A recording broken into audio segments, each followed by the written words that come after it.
अर्जुन अपनी पत्नी मंजू और अपने 15 वर्षीय पुत्र सूरज के साथ खेती किया करता था। अर्जुन एक किसान था, मगर कुछ वर्षों से अर्जुन की किस्मत खराब चल रही थी। एक दिन अर्जुन अपने पुत्र के साथ सब्जी खरीद रहा था कि तभी गांव का सरपंच कल्लू अपने साथी हरिया के साथ वहां पर आ गया। अरे और सुनाओ अर्जुन, क्या हो रहा है आजकल? आप तो जानते ही हैं सरपंच जी, मैं एक किसान हूँ और एक किसान खेती के अलावा और क्या कर सकता है। अरे भाई, लेकिन जहाँ तक मैं जानता हूँ तो पिछले कुछ वर्षों से तुम खेती भी नहीं कर पा रहे हो। तुमसे कितनी बार कह चुका हूँ कि अपने घर पर पूजा पाठ करवाओ, लेकिन तुम हो कि मेरी बात ही नहीं मानते। मैं सब करके देख चुका हूँ सरपंच जी, गरीबों को भोजन, पूजा पाठ, भजन, कीर्तन, हवन, मगर समझ नहीं आता कि हर बार मेरी फसल बर्बाद क्यों हो जाती है। अरे कभी कभी ऐसा होता है अर्जुन कि हम जिस धरती पर अनाज उगाते हैं या किसी भी फल का बीज बोते हैं, वो धरती बीज बोने वाले व्यक्ति को स्वीकार नहीं करती। मैं आपकी बात का मतलब नहीं समझा, आप क्या कहना चाहते हैं? अरे भाई, सीधी बात है, जब वो जमीन अपने मालिक को स्वीकार ही नहीं करती तो मालिक को उस जमीन को किसी को बेच देना चाहिए या दान कर देना चाहिए और जंगल में जाकर ईश्वर की आराधना करनी चाहिए। अरे तुम अभी भी नहीं समझे अर्जुन भाई। सरपंच जी कहना चाह रहे हैं कि तुम्हें हर साल नुकसान पर नुकसान हो रहा है। तुम अपनी जमीन सरपंच जी को बेच दो, वो तुम्हें इसकी अच्छी कीमत देंगे और वैसे भी तुम और तुम्हारी पत्नी तो पढ़े लिखे हो, शहर में जाकर आराम से कोई नौकरी कर सकते हो। तुम्हारे ऊपर ये खेती बाड़ी शोभा नहीं देती भैया। नहीं हरिया भाई, मैं एक किसान का पुत्र हूँ और ये बात मैं कभी नहीं भूलता। मेरे शरीर के रक्त में खेती बाड़ी बसी हुई है। मैं अपनी जमीन बेचकर किसी दूसरे की नौकरी नहीं कर सकता। और मत भूलिए, नौकर चाहे जितना भी बड़ा क्यों ना हो जाए, मगर उसका सर मालिक के जूते से सदैव नीचे ही रहता है। इतना कहकर अर्जुन अपने पुत्र सूरज के साथ वहां से चला गया। अर्जुन के जाते ही हरिया चापलूसी भरे अंदाज में सरपंच से बोला, अरे मैंने बड़े बड़े हिम्मत वाले देखे हैं सरपंच जी, लेकिन अर्जुन जैसा हिम्मत वाला आज तक नहीं देखा। पिछले 5 साल से इसकी फसल बर्बाद हो रही है और इसके ऊपर बैंक का कर्ज और गांव के ना जाने कितने लोगों का कर्ज चढ़ा हुआ है, मगर अजीब व्यक्ति है, पता नहीं किस मिट्टी का बना है, हार मानने का नाम ही नहीं लेता।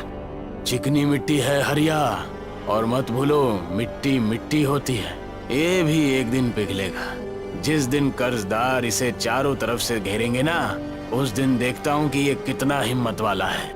लेकिन मेरी एक बात समझ में नहीं आती सरपंच जी, आप इसकी जमीन के पीछे क्यों पड़े हुए हैं? आप इतने धनवान हैं, किसी की भी जमीन तो खरीद सकते हैं आप। इसकी जमीन में ऐसा क्या है जो आप इस बेचारे के पीछे पड़े हुए हैं? उस जमीन पर मैं गैर कानूनी चीजें उगाऊंगा। अरे ये कैसी बात कर दी आपने सरपंच जी? क्या आपके पास सरकार का दिया हुआ कोई लाइसेंस वगैरह है? मूर्ख व्यक्ति, गांव से 20 किलोमीटर दूर इसकी जमीन है, जहाँ से जंगल का रास्ता शुरू हो जाता है। वहाँ पर कोई भी आता जाता नहीं, किसी को किसी भी प्रकार का कोई शक भी नहीं होगा। अरे वो सब तो ठीक है, लेकिन अब क्या करोगे? उसने तो मना कर दिया कि वो किसी भी कीमत पर अपनी जमीन को नहीं बेचेगा। अब मुझे बस बैंक को और बाकी कर्जदारों को ये विश्वास दिलाना है कि अर्जुन उनके पैसे नहीं चुका सकता। उसके बाद देखता हूँ ये क्या करता है। सरपंच ने उस दिन के बाद गांव के लोगों को और बैंक के मैनेजर को अर्जुन के खिलाफ भड़काना शुरू कर दिया। कुछ ही समय में वो सब सरपंच की बात पर विश्वास करने लगे कि अर्जुन का दिवालिया निकल गया है और वो उनके पैसे नहीं चुका सकता। कर्जदारों ने अर्जुन का जीना हराम कर दिया। अब हम क्या करेंगे जी? पहले तो ये कर्जदार हमें परेशान नहीं किया करते थे, मगर अब तो इन सब ने घर को घेर लिया है। आपको पता है, कल बैंक का मैनेजर भी कुछ पुलिस वालों को लेकर यहाँ पर आया था। आपको बहुत बुरा भला बोल रहा था। शायद मेरा ईश्वर मेरी परीक्षा ले रहा है। आखिर आप अपनी 2 बीघा जमीन बेचकर इन सबके कर्ज को चुका क्यों नहीं देते? हम शहर में जाकर नौकरी कर लेंगे। आप भी पढ़े लिखे हैं और मैं भी पढ़ी लिखी हूँ। हम दोनों आराम से नौकरी करके अपना जीवन व्यतीत कर सकते हैं। नहीं मंजू, मैं किसी भी कीमत पर अपनी जमीन को नहीं बेचूंगा। मैं जानता हूँ ये सब गांव के सरपंच का किया धरा है। तुम्हें नहीं पता मंजू, सरपंच ने अपने चेहरे पर ईमानदारी और सच्चाई का मुखौटा लगा रखा है, मगर अंदर से वो बहुत बुरा इंसान है। आप कहना क्या चाहते हैं? गांव के लोग तो सरपंच की तारीफ करते नहीं थकते। क्योंकि वो सरपंच की सच्चाई को नहीं जानते। सरपंच मेरे पूर्वजों की जमीन पर हमेशा से नशीली चीजें उगाना चाहता है।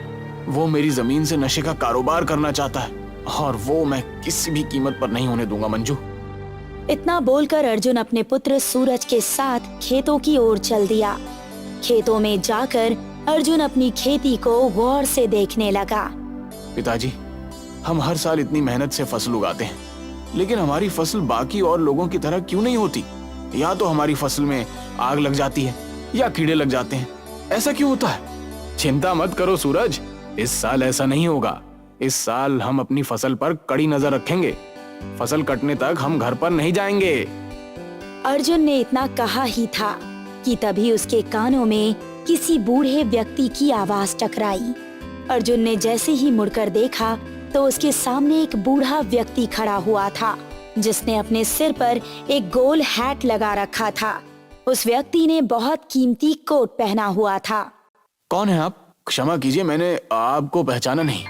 अरे मेरा नाम शांता है। तुम्हारे पिताजी मुझे शांता प्रसाद कहकर बुलाया करते थे। क्या आप मेरे पिताजी को जानते हैं? सिर्फ जानता ही नहीं हूँ, बल्कि मैं और तुम्हारे पिताजी बहुत अच्छे मित्र भी थे। लेकिन मैंने तो आपको गांव में कभी नहीं देखा। हाँ, क्योंकि मैं भीड़ भाड़ वाली आबादी में रहना कम पसंद करता हूँ। वो सामने देख रहे हो, मैं उसी कॉटेज में रहता हूँ। शांताराम के कहने पर अर्जुन सामने देखने लगा। अर्जुन ने देखा कि उसके खेतों से कुछ दूर एक बहुत सुंदर कॉटेज बना हुआ था। दरअसल तुम अपने काम में इतने ज्यादा व्यस्त रहते हो कि तुम्हें शायद कभी मौका ही नहीं मिला होगा। वैसे इस साल किसके बीज बो रहे हो? इस साल मैं सरसों उगाना चाहता हूँ, लेकिन पता नहीं उगा भी पाऊंगा या नहीं, क्योंकि मेरे ऊपर कर्जा इतना ज्यादा हो गया है कि अब शायद मुझे कोई 1 रुपया भी उधार नहीं देगा, जिससे मैं शहर जाकर बीज खरीद सकूं। मैं तुम्हारी सहायता कर सकता हूँ अर्जुन। देखो, सरसों अनाज की खेती तो हमारे देश में बहुत लोग करते हैं। तुम अपने खेत में वो उगाओ जिसे तुम बाजार में ब्रांड बनाकर बेच सको। मैं आपकी बात का मतलब नहीं समझा। मैं चाहता हूँ तुम अपनी जमीन पर इस वर्ष मकई की खेती करो और उस मकई को तुम पॉपकॉर्न में परिवर्तित करके अपने नाम का ब्रांड बनाकर बेचो। यकीन मानो, कुछ ही वर्षों में तुम इतने अमीर हो जाओगे, तुम्हें इसका अंदाजा भी नहीं। इतना कहकर शांता प्रसाद ने कुछ मकई के बीज अर्जुन को पकड़ा दिए। ये क्या है? ये बहुत खास किस्म की मकई के बीज है अर्जुन। जब जब तुम इन बीजों को बोओगे तो हफ्ते भर के अंदर तुम्हारे खेत लहला उठेंगे। इतना कहकर शांता प्रसाद वहाँ से चला गया। क्या हम वाकई इस साल अपने खेतों में मकई के बीज बोएंगे? हमारे पास इसके अलावा और कोई रास्ता भी नहीं है सूरज।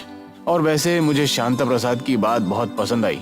सच तो यह है कि उन्होंने मुझे एक व्यापार का नया रास्ता दिखाया है। अर्जुन ने शांता प्रसाद के दिए हुए मकई के बीजों को अपने खेतों में बो दिए। एक हफ्ते बाद अर्जुन ने देखा कि उसके खेतों में मकई बहुत तेजी से उग रही थी। ये तो कमाल हो गया सूरज, ऐसा तो मैंने पहले कभी नहीं देखा। मुझे पूरा विश्वास है कि शांता प्रसाद छोटे मोटे वैज्ञानिक होंगे। मतलब मैं समझा नहीं पिताजी। अरे मकई भी इतनी तेजी से नहीं उगता। मैंने शांता प्रसाद को वैज्ञानिक इसलिए बोला क्योंकि ज्यादातर वैज्ञानिक भीड़ भाड़ भरे इलाकों में कम रहना पसंद करते हैं।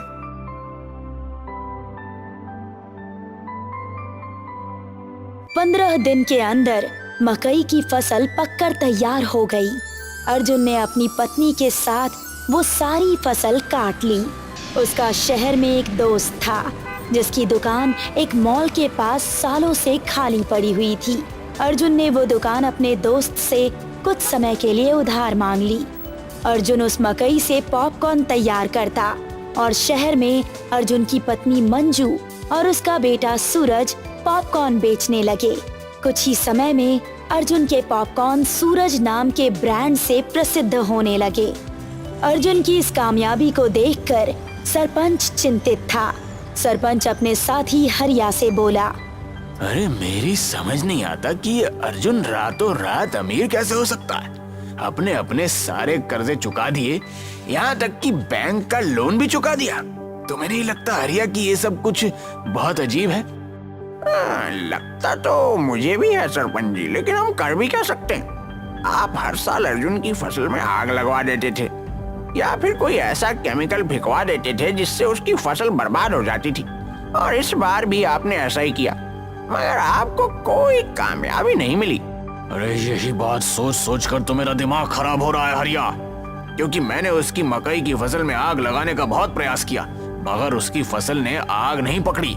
मैंने हर तरह के फसल नाशक युक्त केमिकल का भी प्रयोग किया, मगर उसकी मकई की खेती में किसी भी केमिकल का कोई असर ही नहीं पड़ा।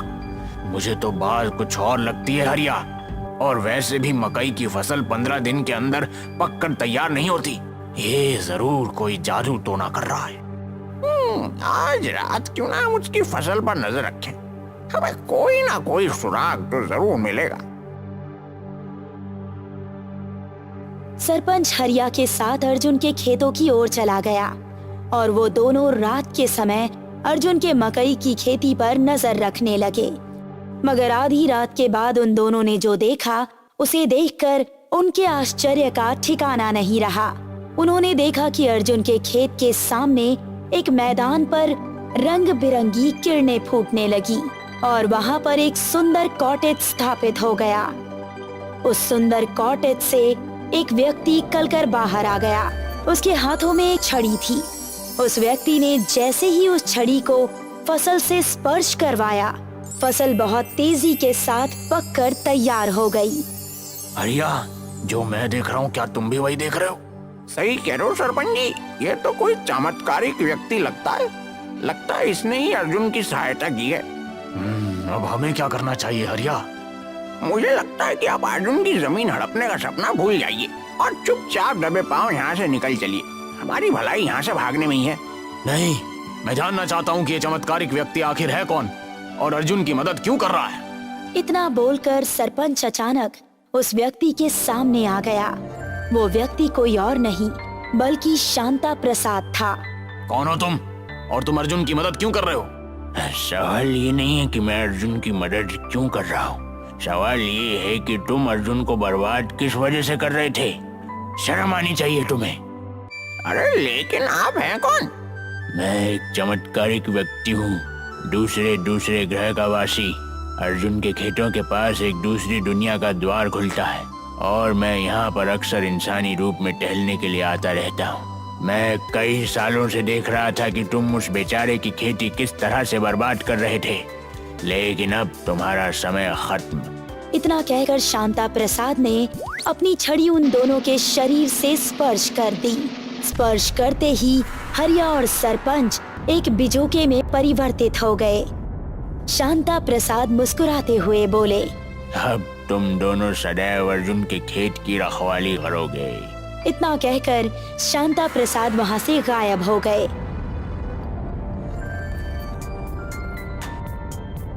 और अर्जुन उसके बाद शांता प्रसाद से कभी नहीं मिला। वो कभी नहीं जान पाया कि शांता प्रसाद आखिर कौन था। लेकिन अर्जुन की मकई की फसल आज भी उतनी ही तेजी से पककर तैयार हो जाती है।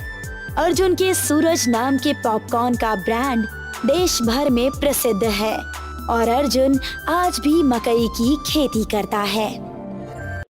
एक गांव में अर्जुन और नवीन नाम के दो भाई रहा करते थे। अर्जुन की आर्थिक स्थिति अपने भाई नवीन के मुकाबले बहुत कमजोर थी। एक दिन गांव के मुखिया के साथ नवीन अपने भाई की दुकान पर आया। अरे कैसे हो मेरे भाई अर्जुन? बस ईश्वर की कृपा है भाई। अरे तुम मुझसे केवल 6 महीने छोटे हो अर्जुन। हम दोनों ने बर्तन की दुकान भी एक साथ ही शुरू की थी, मगर देखो ना आज मैं कहाँ हूँ और तुम कहाँ हो। अरे सब ईश्वर की माया है भैया। ये सच है कि मेरी आर्थिक स्थिति बहुत कमजोर है। कभी कभी मुझे मेरी पत्नी और बच्चों को पेट भर भोजन भी नहीं मिल पाता, लेकिन यकीन मानिए भैया, इसके बावजूद भी हमारा परिवार खुश है। हमें ईश्वर से कोई शिकायत नहीं। मैं तुम्हारा बड़ा भाई हूं अर्जुन। मुझसे तुम्हारी ये निर्धनता देखी नहीं जाती। जब अपने बच्चों को अच्छे स्कूलों में शिक्षा प्राप्त करते हुए देखता हूं और तुम्हारे बच्चों को तुम्हारे साथ दुकान पर काम पर लगा हुआ देखता हूं तो मेरे दिल को बहुत ठेस पहुंचती है। आखिर मैं तुम्हारे पिता समान हूं। आपने सही कहा भैया, बड़ा भाई पिता समान ही तो होता है। आपने मेरे लिए इतना सोचा, मेरे लिए यही काफी है। अरे तुम्हें कितनी बार कह चुका हूं, तुम अपने उस टूटे फूटे मकान को छोड़कर मेरे घर पर रहने के लिए क्यों नहीं आ जाते? ना तो तुम्हारे उस टूटे फूटे घर में पंखा है, ना कूलर है, यहाँ तक के ओढ़ने के लिए ढंग का एक कंबल तक नहीं है। नहीं भैया, मैं आपके ऊपर बोझ नहीं बनना चाहता। मैंने आपसे कहा ना, मेरा परिवार खुश है और हमें ईश्वर से कोई शिकायत नहीं है। अरे देखो अर्जुन, मैं तुम्हारा बड़ा भाई हूं, तुम्हारे भले की ही बात करूंगा ना। तुम्हारा वो टूटा फूटा घर जिस जमीन पर है, वो जमीन एक हाईवे के किनारे पर स्थित है। आजकल हाईवे के किनारे की जमीन के दाम अच्छे खासे मिल रहे हैं। मेरी जान पहचान भी है, तुम कहो तो मैं खरीदार से बात कर लेता हूँ। तुम्हें अपने उस मकान की अच्छी कीमत भी मिल जाएगी और तुम उसके बाद एक नया व्यवसाय भी शुरू कर सकते हो और दूसरा मकान भी खरीद सकते हो। नवीन की बात सुनकर अर्जुन गहरी सोच में पड़ गया। तभी नवीन के बगल में खड़ा हुआ गांव का मुखिया मुस्कुराते हुए बोला, अरे नवीन बिल्कुल सही बोल रहा है अर्जुन। आज के दौर में कौन सा ऐसा बड़ा भाई होगा जो अपने छोटे भाई के लिए इतना सोचता है। नवीन दिल का बहुत स्वच्छ है और तुम्हारी बहुत चिंता करता है। देखो, मैं जानता हूँ कि ये फैसला तुम्हारे लिए कठिन है। तुम कुछ दिन और सोच लो और अच्छी तरह समझ लो। मुखिया जी सही बोल रहे हैं अर्जुन, और जब तक तुम मेरे घर में आराम से रह सकते हो। वैसे भी हम दोनों भाई हैं, विवाह से पहले हम दोनों साथ में एक घर में ही तो रहते थे। मुझे सोचने के लिए थोड़ा समय चाहिए भैया। कोई बात नहीं, ठीक है, पर ज्यादा समय मत लेना, नहीं तो जमीन का खरीदार दूसरी जमीन खरीद लेगा। इतना कहकर नवीन मुखिया के साथ वहां से चला गया। दरअसल नवीन एक लालची व्यक्ति था। उसकी नजर अर्जुन की जमीन पर बहुत पहले से थी और अर्जुन एक बहुत सीधा साधा व्यक्ति था जो अपने भाई का बहुत सम्मान करता था। नवीन ने बंटवारे के दौरान भी संपत्ति में काफी घपला भी किया था। उसकी बेईमानी को सिर्फ अर्जुन और नवीन के पिताजी जानते थे, मगर अर्जुन को बताने से पहले ही वो इस दुनिया से चले गए। अब नवीन की नजर अर्जुन के उस मकान पर थी जो कि हाईवे के बगल में एक झोपड़ी के रूप में बना हुआ था। रास्ते में मुखिया नवीन से बोला, तुम्हें क्या लगता है नवीन, क्या अर्जुन तुम्हारी बात को मानेगा? मैं अपने छोटे भाई को बहुत अच्छी तरह से जानता हूँ मुखिया जी। वो एक नंबर का मूर्ख व्यक्ति है। अपनी मूर्खता की वजह से ही वो आज तक कभी धन नहीं कमा पाया। उस बेवकूफ को तो ये भी नहीं पता कि उसके हिस्से की संपत्ति मैंने कितनी चालाकी से हड़प ली। इस बारे में सिर्फ तुम्हारे पिताजी ही जानते थे। बिल्कुल सही कहा मुखिया जी। पिताजी नवीन को इसी बारे में बताने ही जा रहे थे कि रास्ते में ही उनकी तबीयत खराब हो गई और वो अचानक चल बसे। तो क्या अर्जुन की जमीन हड़पने के बाद तुम उसकी दुकान भी हड़पोगे? कम से कम दुकान तो उस बेचारे के पास रहने दो। अगर दुकान भी तुम उससे छीन लोगे तो अर्जुन और उसका परिवार तो सड़कों पर भीख मांगने लगेगा। मैं एक व्यापारी हूँ मुखिया जी, हमेशा फायदे का ही सौदा देखता हूँ। फिलहाल तो मेरा फायदा उसकी जमीन बेचने पर है। वैसे उसकी जमीन के तो लाखों रुपए मिल रहे हैं, उसमें से अर्जुन को कितना दोगे? पागल हो गए हैं क्या मुखिया जी? फूटी कौड़ी नहीं दूंगा। अरे कुछ दिन अपने घर में रखकर धक्के देकर बाहर निकाल दूंगा। मुझे पता है कि अर्जुन कुछ भी नहीं कर सकता। इधर नवीन अपने घर पर अपनी पत्नी राधा से इस बारे में परामर्श करने लगा। अगर ये घर बेच देंगे तो हम लोग रहेंगे कहाँ? अरे तुम चिंता क्यों करती हो राधा? भैया ने कहा है कि जब तक वो हमें अपने घर पर रख लेंगे। सोचो राधा, हम उस पैसे से नया व्यवसाय शुरू कर सकते हैं। पता नहीं क्यों मुझे कुछ ठीक नहीं लग रहा। लेकिन तुम तो जानती हो कि मेरी दुकान पर बर्तन खरीदने वाले मेरे हाथ के बने हुए बर्तन खरीदते ही नहीं। हमारी बेटी चमकी 12 वर्ष की हो चुकी है। कल को हमें चमकी का विवाह भी करना होगा, तब क्या होगा? कभी सोचा इस बारे में? अर्जुन की बात सुनकर राधा चुप हो गई। अगले दिन अर्जुन नवीन के घर पर पहुंचकर बोला, मुझे आपका फैसला मंजूर है भैया। मैं अपना घर बेचने के लिए तैयार हूँ। मुझे तुमसे यही उम्मीद थी अर्जुन। तुम एक काम करो, तुम आज ही अपने परिवार को यहाँ लेकर आ जाओ। मैं आज शाम को ही उस बिल्डर से बात कर लेता हूँ। कल तक पैसे तुम्हारे हाथ में आ जाएंगे। अर्जुन अपने परिवार को नवीन के घर पर ले आया। उसके परिवार को देखकर नवीन की पत्नी कामिनी क्रोधित होकर नवीन से बोली, आप भी ना किन किन भिखारियों को यहाँ पर उठाकर ले आए हैं? इनके कपड़े तो देखो कितने मैले हैं। लग रहा है मानो सालों से इन सबको कपड़े ही नसीब नहीं हुए। अरे धीरे बोलो कामिनी, अगर कहीं गलती से भी अर्जुन के कानों में तुम्हारी आवाज पहुंच गई तो मेरे किए कराए पर पानी फिर जाएगा। लेकिन आप एक बात कान खोल के सुन लीजिए, मैं उन तीनों को ज्यादा दिन बर्दाश्त नहीं कर पाऊंगी। अरे धीरज रखो, 2-3 दिन बाद मैं इन सबको धक्के देकर स्वयं घर से बाहर निकाल दूंगा। नवीन ने बड़ी चालाकी से एक सादे स्टैम्प पेपर पर अर्जुन का अंगूठा लगवा लिया। अर्जुन अपने भाई पर बहुत भरोसा करता था। शाम को अर्जुन ने वो जमीन लाखों रुपए में उस बिल्डर को बेच दी। 2 दिन बाद जब अर्जुन नवीन से बोला, भैया हमें यहाँ पर रहते हुए 2 दिन हो गए हैं और सच तो यह है कि मैं और मेरी पत्नी यहाँ पर असहज महसूस कर रहे हैं। आप मुझे पैसे दे दीजिए, हम यहाँ से चले जाते हैं। अर्जुन की बात सुनकर नवीन क्रोधित होते हुए बोला, कौन से पैसे, कैसे पैसे? भैया वो मेरा मकान जो आपने बेचा था उसके पैसे। अरे मैं तुम्हें बताना भूल गया अर्जुन, बात असल में यह है कि वो बिल्डर धोखेबाज निकला। उसने हाईवे के बगल की तमाम जमीनों को धोखे से अपने नाम कर लिया और उन सारी जमीनों को मुंबई के किसी बड़े सेठ को बेच दी और वो देश छोड़कर फरार हो गया। नवीन की बात सुनकर अर्जुन के पैरों तले जमीन खिसक गई। उसकी आंखों से आंसू बहने लगे। भैया मैं कहाँ जाऊंगा? अरे अब मुझे क्या पता तुम कहाँ जाओगे और क्या करोगे। अब तुम्हारी किस्मत ही इतनी फूटी है तो उसमें मेरा क्या दोष। और सुनो, आज शाम को ही तुम अपनी पत्नी और बेटी को यहाँ से लेकर चले जाना। हाँ, मेरी पत्नी तुम सबके साथ स्वयं असहज महसूस कर रही है। लेकिन भैया मैं कहाँ जाऊंगा? मेरे पास तो और कोई घर भी नहीं है। वो सब मुझे नहीं पता। देखो, वो सब मुझे नहीं पता। तुम मेरे छोटे भाई हो, इसलिए मैं तुमसे सिर्फ जुबान से कह सकता हूँ। अगर शाम तक तुम नहीं गए तो मेरी पत्नी बहुत गुस्से वाली है। कहीं वो तुम्हें और तुम्हारी पत्नी को अपमानित करके घर से धक्के देकर बाहर ना निकाल दे। देखो, समझदार के लिए इशारा ही काफी होता है। अर्जुन रोता हुआ अपनी पत्नी और बेटी को वहाँ से ले जाकर अपनी दुकान पर बैठ गया। अर्जुन रात भर रोता रहा। तुम्हारे भाई ने हमारे साथ धोखा किया है। मैंने भैया पर कितना विश्वास किया। चिंता मत कीजिए, जरूर इसमें हमारे लिए ईश्वर की तरफ से कोई न कोई भलाई होगी। आप एक काम क्यों नहीं करते? आपकी बिक्री यहाँ नहीं होती। आपके बनाए हुए बर्तन बहुत ही अच्छे होते हैं। आप उन बर्तनों को शहर में जाकर क्यों नहीं बेचते? हिम्मत हारने से क्या होगा? अगले दिन अर्जुन अपनी पत्नी के कहे अनुसार अपने बनाए हुए बर्तन दूसरे गांव में जाकर बेचने लगा।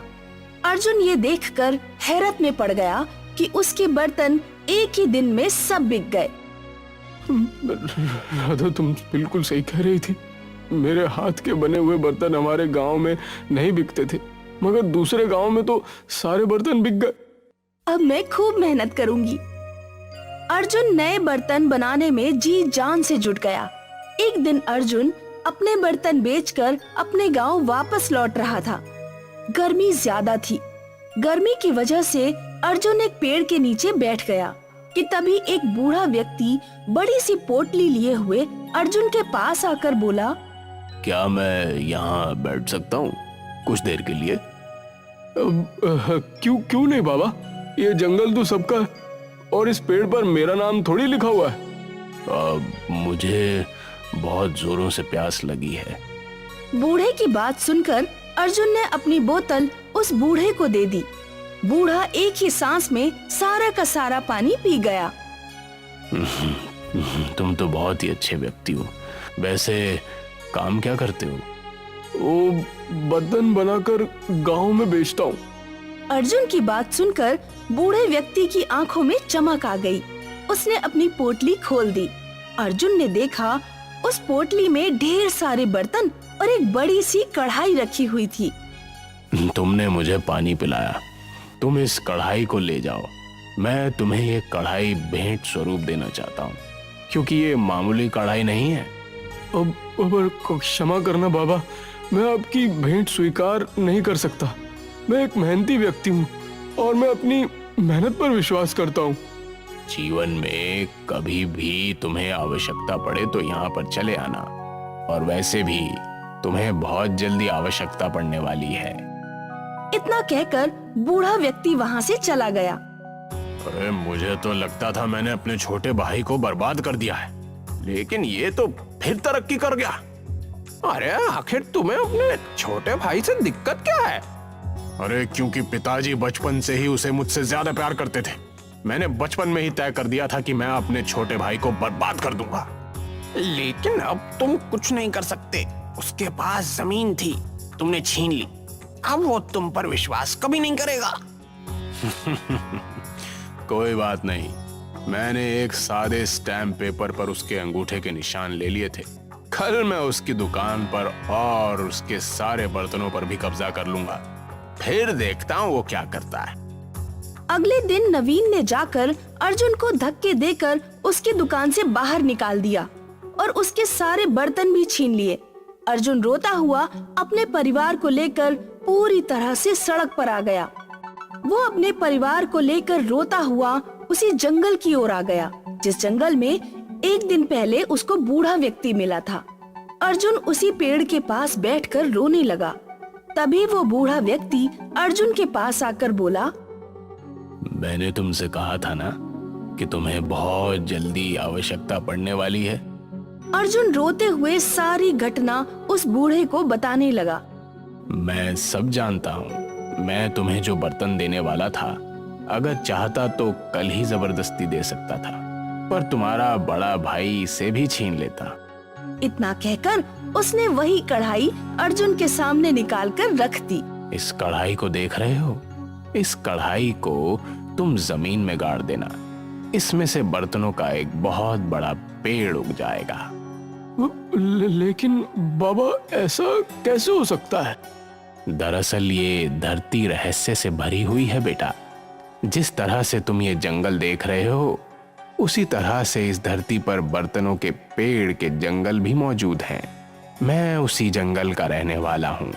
उस दिन मैं थका हारा अपने जंगल में जा रहा था और तुमने मुझे पानी पिलाया, इसलिए तुम्हारी मदद करना मेरा कर्तव्य है। इतना कहकर वो बूढ़ा वहाँ से चला गया। अर्जुन ने उस बूढ़े के कहे अनुसार उस बर्तन को जमीन में गाड़ दिया। अगले दिन जब अर्जुन सोकर उठा तो उसने देखा कि उसके सामने एक लंबा बर्तनों का वृक्ष लगा हुआ था और उस कढ़ाई का आकार बहुत बड़ा हो गया था। अर्जुन के सामने उस कढ़ाई के अंदर एक सुंदर 3 मंजिल का मकान बना हुआ था। उस मकान में हर चीज स्थित थी और वहाँ गार्डन भी था। उस गार्डन में तरह तरह के बर्तनों के पेड़ लगे हुए थे। देखा राधा, लगता है वो बूढ़ा व्यक्ति मायावी था। ईश्वर ने हम पर कृपा की है, उसने हमें रहने के लिए घर भी दे दिया। अर्जुन अपने परिवार के साथ उस कढ़ाई में बने हुए घर में रहने लगा। अर्जुन रोज बर्तन तोड़कर बाजार में बेचने जाता। देखते ही देखते अर्जुन अमीर हो गया। यही बात जब उसके भाई नवीन को पता चली तो वो जल भुन गया। बस बहुत हो गया। अब मैं अपने छोटे भाई को जीवित ही नहीं छोड़ूंगा। अरे तुम्हारा दिमाग तो ठीक है, तुम इतना नीचे गिर जाओगे ये मैंने नहीं सोचा था। इसमें मैं तुम्हारा साथ नहीं दे सकता। मुझे तुम्हारे साथ की जरूरत भी नहीं है मुखिया। मैं आज ही जाकर अपने भाई को मार दूंगा। नवीन क्रोधित होकर उस जंगल की ओर चला आया। जंगल में उस कढ़ाई में बने हुए मकान और बर्तनों के पेड़ को देखकर उसकी आंखें फटी की फटी रह गईं। नवीन गुस्से से उस घर में घुस गया कि तभी एक बड़ा सा बर्तन उसके सर पर गिर गया और नवीन की मौत हो गई। नवीन का मृत शरीर देखकर अर्जुन की आंखों से आंसू बहने लगे। बुरे का अंजाम हमेशा बुरा ही होता। तुम अब भी बुरे मन से ही मेरे पास आए थे और ईश्वर ने तुम्हें इसकी सजा दे दी। अर्जुन आज भी उस जादुई कढ़ाई के मकान में ही रहता है। भीमपुर गांव में एक अनाथ लड़का जूते पॉलिश करने का काम करता था। उसका नाम था राजू। राजू रोजाना बाजार में बैठ जाता और आवाज लगाता, आइए साहब आइए, जूते पॉलिश करवाइए, क्योंकि साफ जूतों से ही तो इंसान की पहचान होती है। एक दिन एक आदमी ट्रक से उतरता है और राजू से कहता है, मेरे जूते पॉलिश कर दो।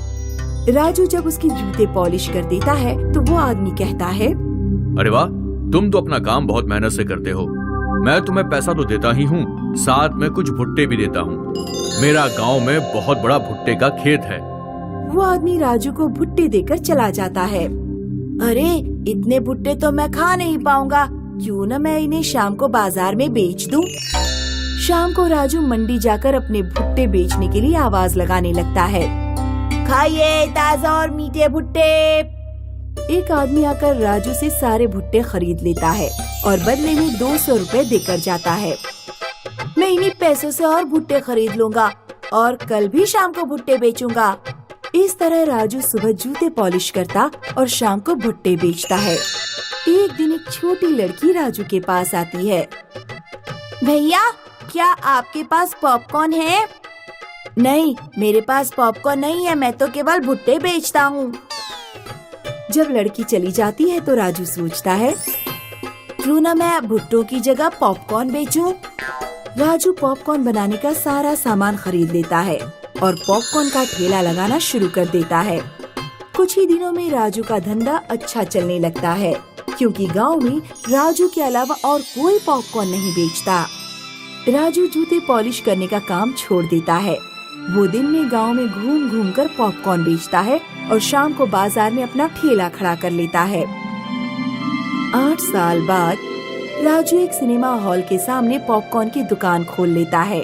धीरे धीरे उसका धंधा इतना बढ़ जाता है कि गांव के हर नुक्कड़ पर राजू की एक दुकान होती है। एक दिन वही ट्रक वाला आदमी जिसने राजू को बहुत साल पहले कुछ भुट्टे दिए थे, बाजार में अपने भुट्टे बेचने आता है।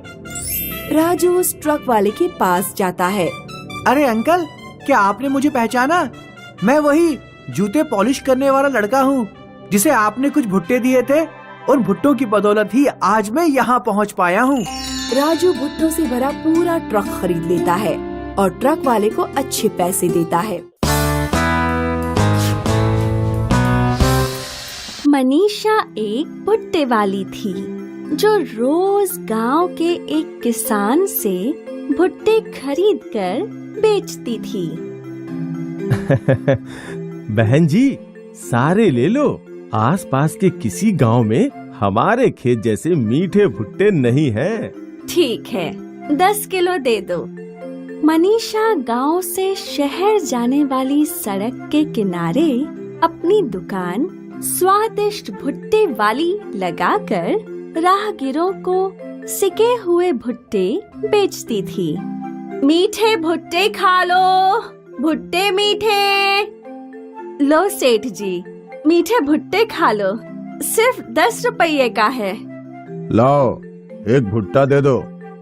वाह, ये भुट्टे तो बहुत मीठे हैं। तो एक और ले लो। अरे नहीं नहीं, एक और खाऊंगा तो मेरा ये गुब्बारे जैसा पेट फट जाएगा।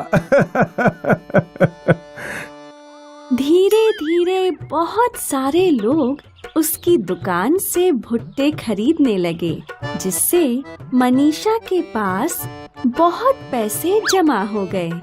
अब उसके मन में लालच आ गया, अगर मैं इन भुट्टों का दाम बढ़ा दूं, तो मेरी कमाई दुगनी हो जाएगी, और अगर मैं इन भुट्टों को सस्ते दाम पर खरीदूं, तो मेरी कमाई चौगुनी हो जाएगी।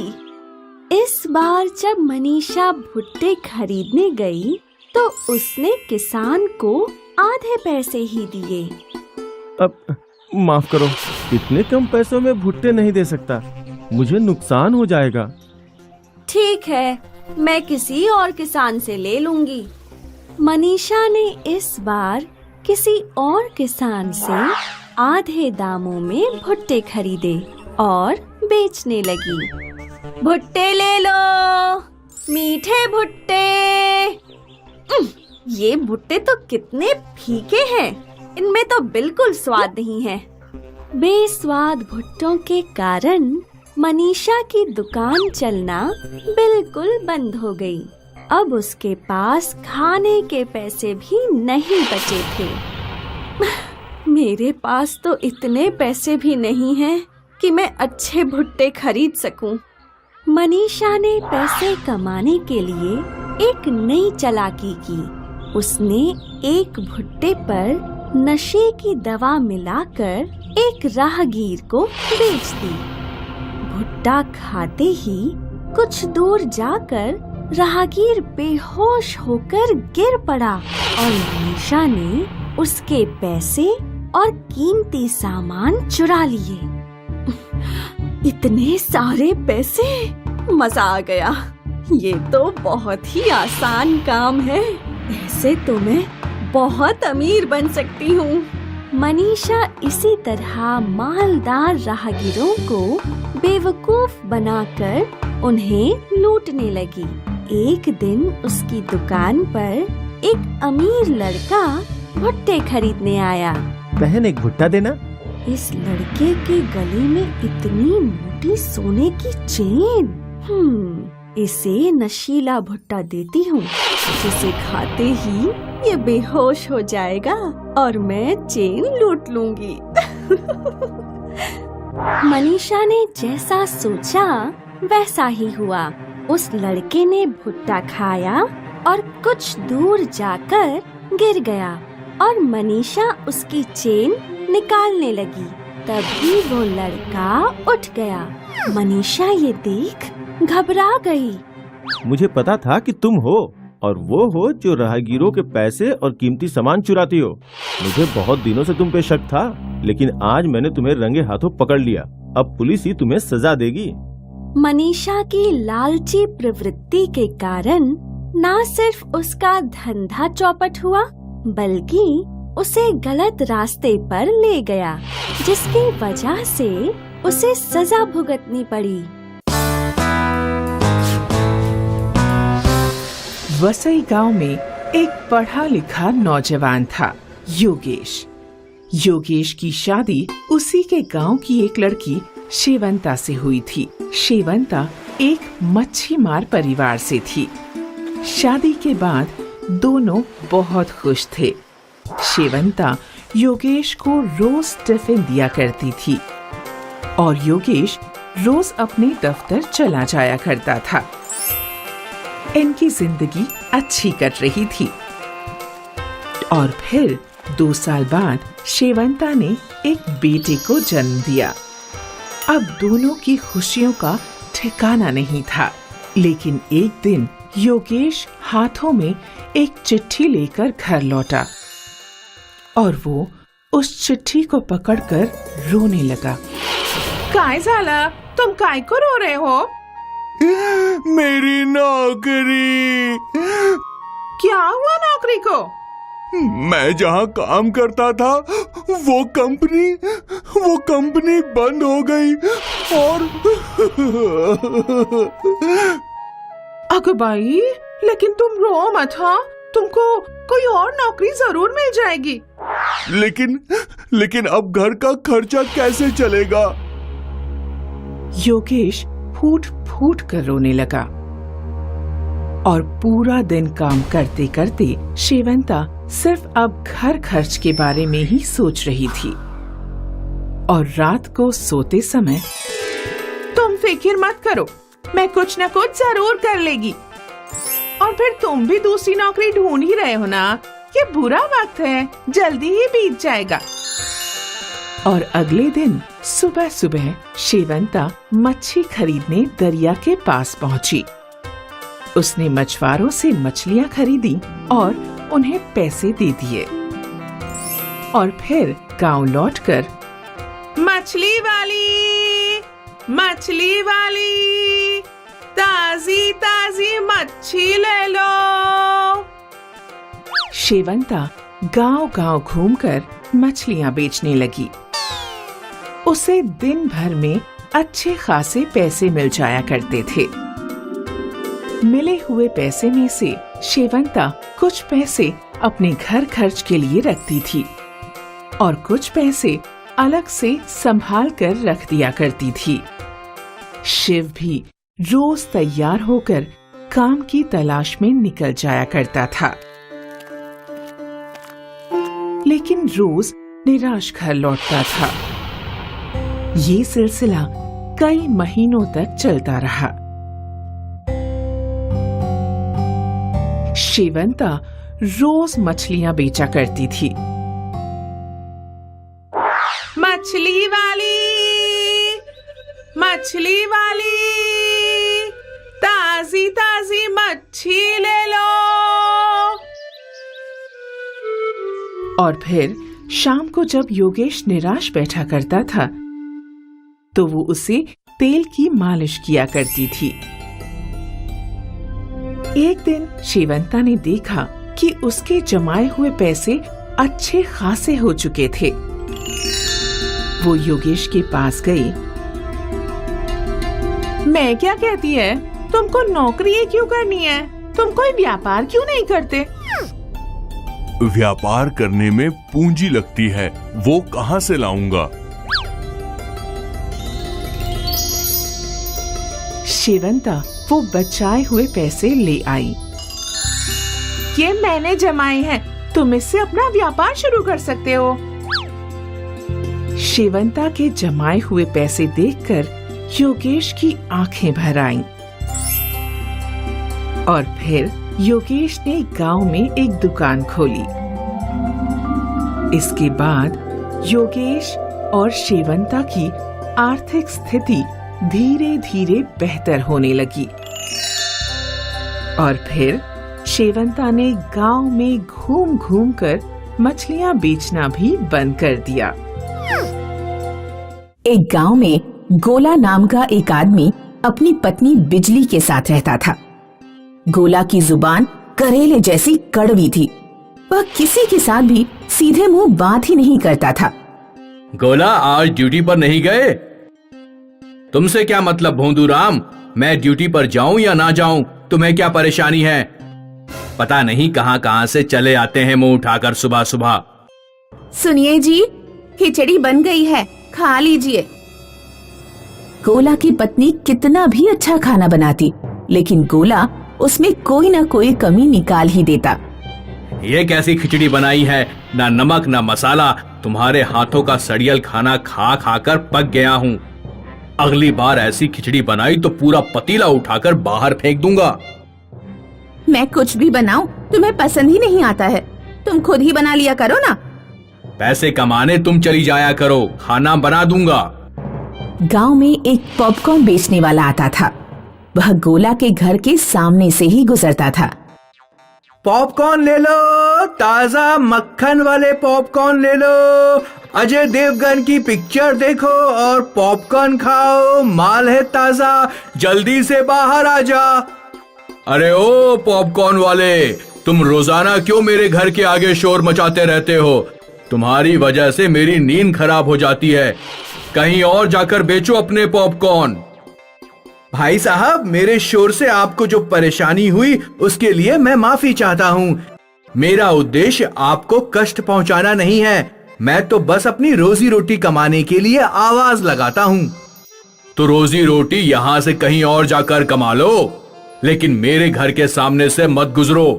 वैसे भी मैं कोई पिक्चर नहीं देखता। मुझे तुमसे और तुम्हारे पॉपकॉर्न से नफरत है। एक दिन जब गोला ड्यूटी से घर लौटा तो उसकी पत्नी घर पर नहीं थी। बिजली, बिजली, अरे कहाँ चली गई? मैं ड्यूटी से लौट कर आया हूँ और तुम मुझे पानी तक लाकर नहीं दे रही हो। अरे कहाँ हो तुम? तुमसे ज्यादा घटिया पत्नी मैंने आज तक नहीं देखी। गोला को टेबल पर अपनी पत्नी के हाथ से लिखा एक लेटर मिला। मुझे माफ कर देना, मैं तुम्हें कभी खुश नहीं रख पाई। मेरी वजह से तुम्हें और कष्ट ना हो, इसलिए मैं जा रही हूँ। अपनी पत्नी के जाने पर गोला को बहुत दुख हुआ। वह आंखों में आंसू लिए घर के बाहर बैठ गया। पॉपकॉर्न वाला वहाँ से गुजर रहा था। उसने गोला से पूछा, क्या हुआ भाई साहब, आज इतने दुखी क्यों लग रहे हो? मेरी पत्नी मुझे छोड़कर चली गई। मैं उसके खाने की कमियां उसे बताता था। अब तुम ही बताओ, ये भी कोई बात हुई? अगर मैं उसे कमियां ना बताऊं तो वो अच्छा खाना कैसे बना पाएगी? तुम्हारी कड़वी नफरत भरी जुबान के कारण तुम्हारे साथ ये सब हो रहा है। लगता है तुम्हें दुनियादारी का अनुभव नहीं है। इस दुनिया में हर इंसान मुझे नीचा दिखाने की कोशिश करता है। अगर मैं कड़वी जुबान में बात ना करूं तो सब लोग मेरे ऊपर प्रभाव जमा लेंगे। वो बारी बारी मेरी बेइज्जती करेंगे, मुझ पर अपनी अकड़ दिखाएंगे। ऐसा कुछ नहीं होगा। लोग तुम्हें वही देते हैं जो तुम उन्हें देते हो। अगर तुम किसी को प्यार दोगे तो वो भी तुम्हें प्यार देगा, और तुम किसी को नफरत दोगे तो वो भी तुम्हें नफरत देंगे। मैं ये नहीं मानता। अच्छा लो, ये पॉपकॉर्न खाओ, शायद तुम्हें भूख लग रही होगी। हाँ, भूख तो लग रही है। गोला ने जब पॉपकॉर्न खा लिए तो पॉपकॉर्न वाले ने उसे बताया, तुमने जादुई पॉपकॉर्न खाए हैं, अब तुम केवल प्यार से बोल पाओगे। नफरत से भरा कोई भी कड़वा शब्द तुम्हारे मुंह से नहीं निकल पाएगा। इस पॉपकॉर्न का असर 7 दिनों तक रहेगा। नहीं, तुम मेरे साथ ऐसी चालबाजी नहीं कर सकते। रुको, मेरी बात सुनो। पॉपकॉर्न वाले ने गोला की कोई बात नहीं सुनी और चला गया। अरे गोला भैया, आज ड्यूटी पर नहीं गए क्या? गोला उस आदमी को कड़क जवाब देना चाहता था, लेकिन गोला के मुंह से कुछ और ही निकला। राम राम बाबूजी, आज मेरी छुट्टी है। आपकी तबीयत अब कैसी है? अगर ठीक नहीं है तो क्या मैं आपको दवा लाकर दे दूं? मैं एक डॉक्टर की दुकान पर काम करता हूं। मेरी तबीयत अब अच्छी है, शायद दवा की जरूरत नहीं। फिर भी तुमने पूछा तो बहुत अच्छा लगा। तभी एक आदमी गोला से आकर बोला, अरे ओ गोला भैया, सुना है आपकी पत्नी आपको छोड़कर भाग गई है। गोला को बहुत क्रोध आया। वह उस आदमी पर अपना पूरा गुस्सा निकाल देना चाहता था, लेकिन उसके मुंह से प्रेम भरे शब्द निकले। सचिन, वो मुझे छोड़कर भागी नहीं है, सिर्फ रूठ कर चली गई है। वो मुझसे प्यार करती है और मैं भी उससे प्यार करता हूँ, इसलिए जल्द ही मैं उसे वापस लेकर आऊंगा। क्या तुम्हारे बच्चों की पढ़ाई अच्छी चल रही है? गांव के लोग गोला का प्रेम भरा व्यवहार देखकर चौंके और उससे बहुत प्रभावित हुए। गोला अपने ससुराल यानी अपनी पत्नी के घर पहुंचा। वो पत्नी को खूब खरी खोटी सुनाना चाहता था, लेकिन उसका मुंह कुछ और ही बोल गया। मुझे माफ कर देना बिजली, मैंने कभी तुम्हें सम्मान नहीं दिया। मैंने अपने हाथों का बना बेस्वाद खाना खाया, तब मुझे पता लगा कि तुम कितना अच्छा खाना बनाती हो। मैं घर की सफाई भी ठीक से नहीं कर पा रहा। मुझे माफ कर दो और मेरे साथ घर वापस लौट चलो। गोला के मुंह से प्यार भरे शब्द सुनकर बिजली की आंखों में खुशी के आंसू आ गए। वह गोला के साथ घर लौट आई। गोला ने महसूस किया कि गांव के लोग उसे प्रेम भरी नजरों से देख रहे हैं और उसे सम्मान भी दे रहे हैं। 7 दिन पूरा होते होते गोला की दुनिया ही बदल गई। अब गोला को जो भी मिलता वह गोला से मिलकर बहुत खुश होता और उससे प्यार से बातें करता। एक दिन शाम को गोला को वही पॉपकॉर्न वाला दिखा जिसने उसे जादुई पॉपकॉर्न खिलाए थे। अब बताइए गोला भैया, कैसी चल रही है आपकी जिंदगी? जब आपने लोगों को प्रेम दिया तो क्या उन्होंने आपको नफरत दी? तुम ठीक कहते हो, हम जो दूसरों को देते हैं बदले में वही पाते हैं। लोग मुझे नफरत की नजरों से देखा करते थे क्योंकि मैं हमेशा नफरत भरे कड़वे शब्द बोला करता था। जादुई पॉपकॉर्न के कारण 7 दिन तक मैं केवल प्रेम भरे शब्द ही बोल पाया और इन 7 दिनों में मेरी जिंदगी बदल गई।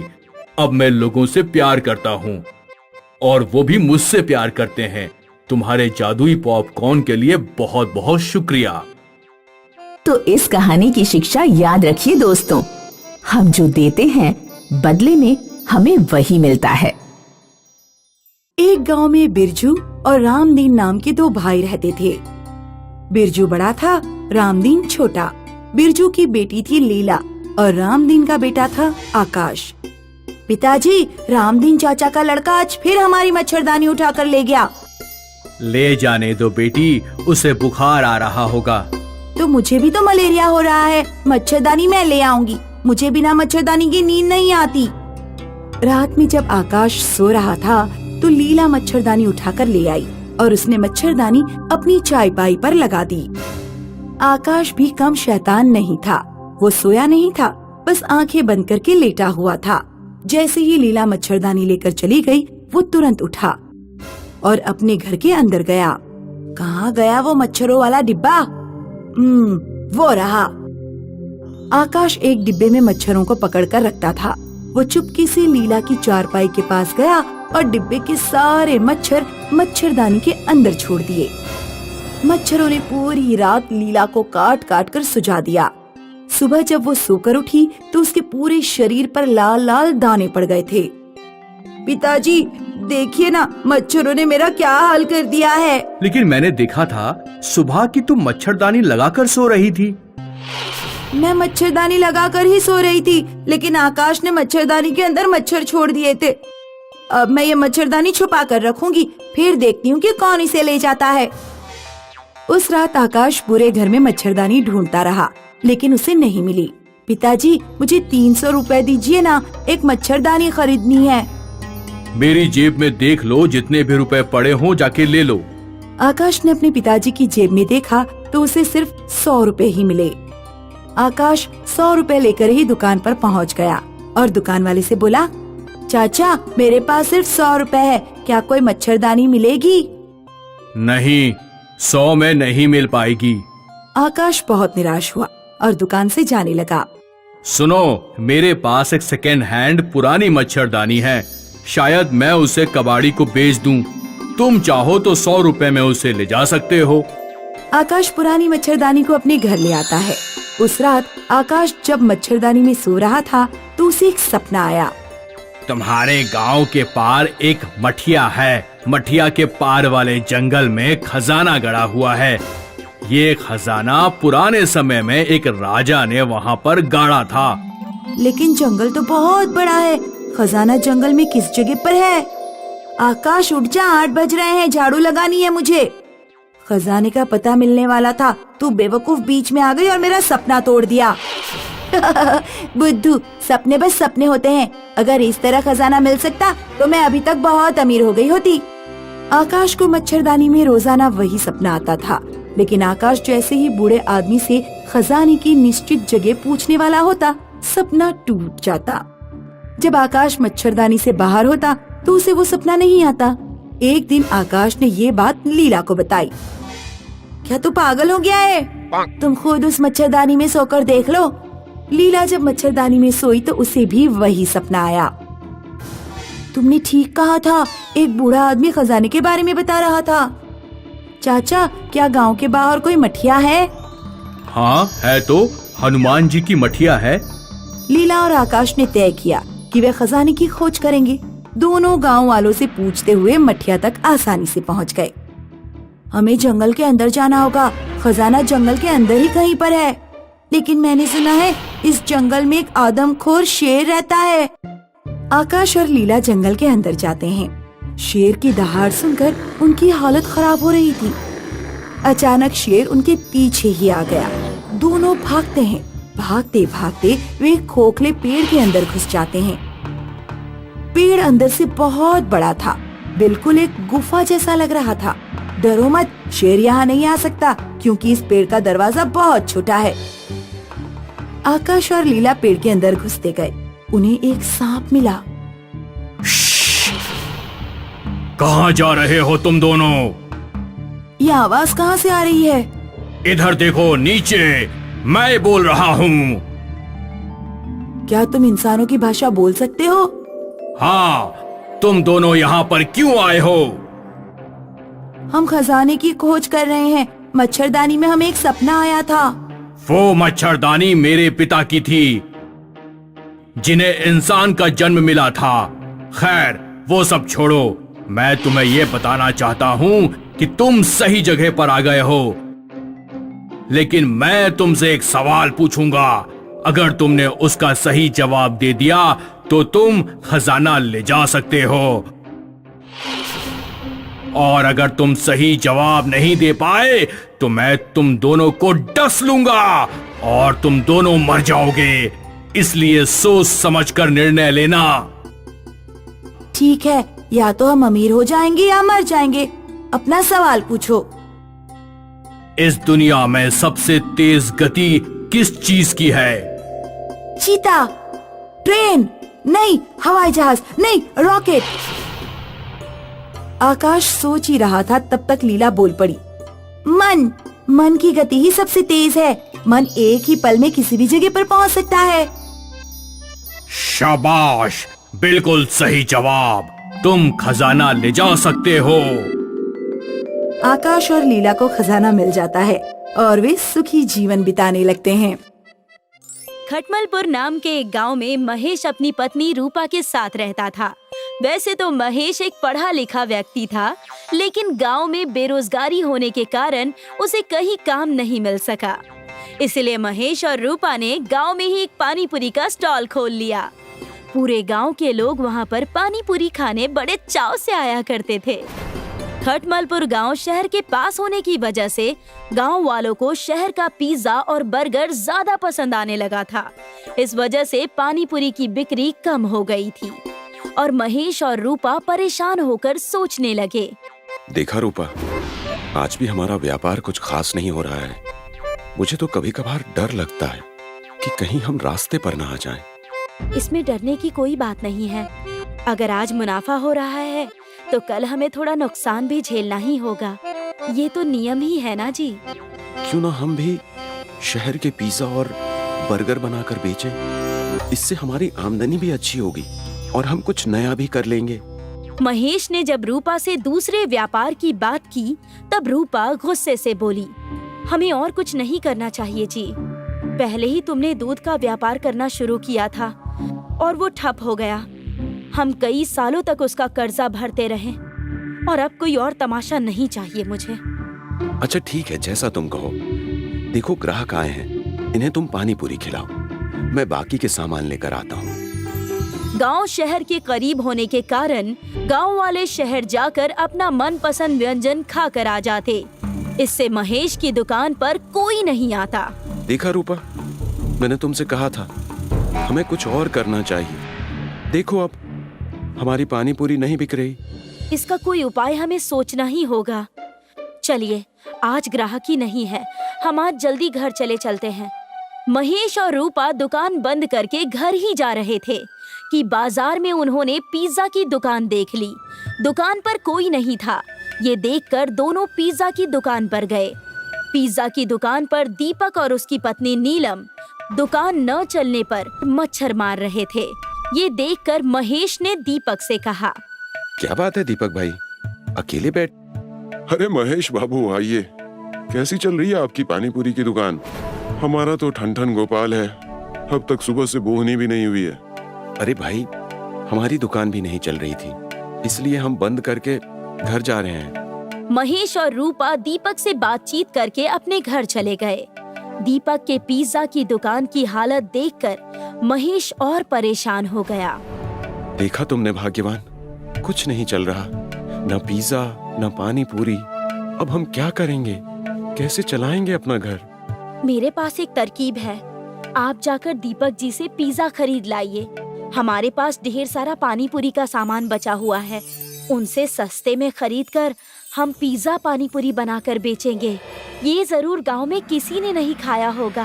पिज्जा पानी पूरी, ये कैसे होगा? पिज्जा पानी पूरी जी, हम अपनी पानी पूरी में पिज्जा के फ्लेवर और उसके मसाले डालकर बेचेंगे। आप देखिएगा, हमारी दुकान जरूर चलने लगेगी।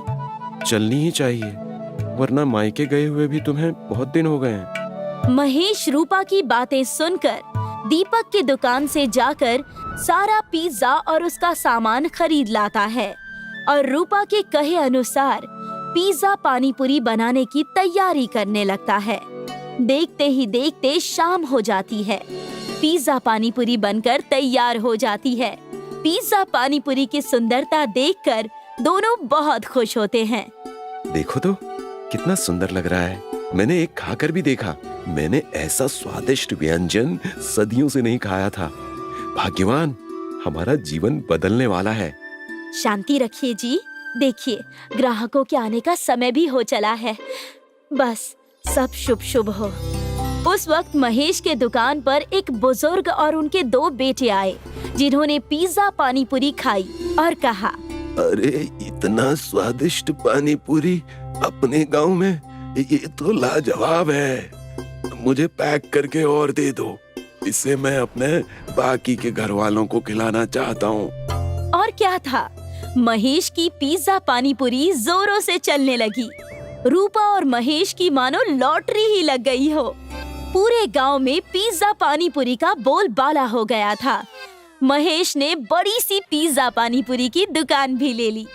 लेकिन ये सब बात दीपक और उसकी पत्नी नीलम को खाए जा रही थी। ये देखकर नीलम ने दीपक से कहा, देखा आपने कैसा हमारा व्यापार उन्होंने ठप कर दिया। हमारे पास आकर हमसे ही पिज्जा का सामान लेकर हमारे पीठ के पीछे छुरा घोंप दिया। उन्होंने कौन सा छुरा घोंपा, उन्होंने मेहनत की है, इसलिए आज वो हमसे ज्यादा खुश हैं और हमारी दुकान भी ठीक ठाक चल रही है। गुजारा हो जाता है, इतना काफी है। आप तो मेरी सुनते ही नहीं है। मैं कह रही हूँ ना, हमें अपना व्यापार और बढ़ाना चाहिए। हमें भी पिज्जा पानी पूरी बनाकर बेचना चाहिए, महेश और रूपा की तरह। इससे हमारे पास भी कुछ पैसे आ जाएंगे और हम भी बड़ी सी दुकान खोल लेंगे। नीलम के जिद के कारण दीपक को पिज्जा पानी पूरी की दुकान खोलनी पड़ गई और ठीक महेश के दुकान के सामने दीपक और नीलम अपने पिज्जा पानी पूरी की दुकान लगाने लगे। ये बात जब महेश और रूपा को पता चली तो उन्हें इस बात से बिल्कुल भी परेशानी नहीं हुई, बल्कि महेश ने दीपक की दुकान देखकर रूपा से कहा, दीपक भाई ने दुकान खोल ली है, शायद उन्हें भी पिज्जा पानी पूरी का व्यापार अच्छा लगा। उनसे ही हमने ये सीखा है। चलो अच्छा है। भगवान करे उनकी भी दुकान चलने लगे और तरक्की हो। लेकिन ऐसा नहीं होता। दीपक और नीलम की दुकान ठप हो जाती है। ग्राहक के नाम पर वहाँ पर भी दोनों मच्छर ही मारते हैं। दीपक और नीलम को परेशान देखकर रूपा महेश से कहती है, सुनिए जी, हमें दीपक और नीलम की मदद करनी चाहिए। उनका व्यापार न कोई ग्राहक उनके पास नहीं जाता। हमें उन्हें इस मुसीबत से निकालना चाहिए। क्यों ना हम उन्हें अपनी दुकान संभालने का मौका दें। भगवान की कृपा से हमारी दुकान बहुत अच्छी चल रही है और तरक्की कर रही है। उन्हें हम इस दुकान पर काम करने दें और हम एक और दुकान खोल लेते हैं जहां हम पिज्जा पानी पूरी बेचेंगे। लेकिन ये बात क्या वो स्वीकार करेंगे? चलिए पूछ कर देखते हैं। महेश और रूपा दोनों दीपक की दुकान पर उसे निराश देखकर अपनी सारी बातें बताते हैं और दीपक और नीलम से उनका जवाब पूछते हैं। मुझे और नीलम को ये बात स्वीकार है। हम आप सबसे जरूर जुड़ना चाहेंगे। आपने हमारी इस मुश्किल घड़ी में मदद की, ये एहसान मैं जिंदगी भर नहीं भूलूंगा। शुक्रिया रूपा और महेश जी, हम आपकी दुकान खूब अच्छे से चलाएंगे। ठीक वैसा ही हुआ। महेश और रूपा ने नई दुकान खोलकर वहाँ पिज्जा पानी पूरी का व्यापार शुरू किया नई जगह पर, और दीपक और नीलम को अपना पुराना व्यापार चलाने की सलाह दी। दोनों परिवार तरक्की कर खुशी खुशी रहने लगे।